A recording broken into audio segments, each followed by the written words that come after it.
There was a small, quaint neighborhood situated at the outskirts of a bustling city.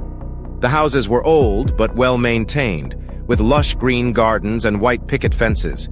However, there was one house that stood out like a sore thumb.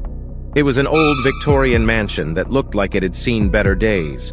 The house was situated at the end of the street, and the surrounding area was always shrouded in a thick fog, which added to its eerie aura. The neighbors had always known that there was something off about the man who lived in the mansion. His name was Edward, and he was a recluse who rarely ventured out of his house. He was rumored to be a wealthy man who inherited the mansion from his parents and had never worked a day in his life. However, the neighbors had also heard rumors that he had a troubled past and suffered from mental health issues. The neighbors had always tried to be friendly to Edward, but he never reciprocated their kindness. He would stare at them with his beady eyes from behind the curtains of his windows and mutter under his breath. Some of the bolder neighbors had tried to strike up a conversation with him, but they were always met with hostility. However, the real trouble began when a young family moved in next door to Edward's mansion. The family consisted of a couple and their 2 young children, a boy and a girl. They were friendly and outgoing, and they quickly became popular with the other neighbors. However, Edward seemed to take an instant dislike to them. He would glare at them whenever they stepped out of their house, and he would mutter curses under his breath. One day, the young boy accidentally kicked a ball into Edward's garden. The boy went to retrieve the ball, but he never returned.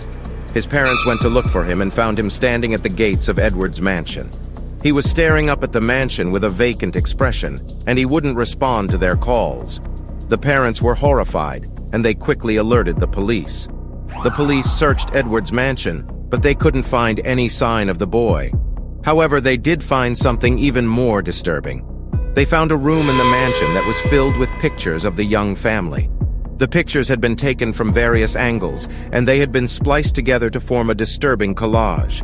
The police arrested Edward, but he refused to say anything about the young boy's disappearance. However, the neighbors had already formed their own theories. They believed that Edward was a psychopath who had been stalking the young family and had kidnapped the boy. The young boy was never found, and Edward was eventually declared insane and sent to a mental institution. However, the neighbors could never shake off the feeling that he was still out there, watching them from behind the curtains of his mansion.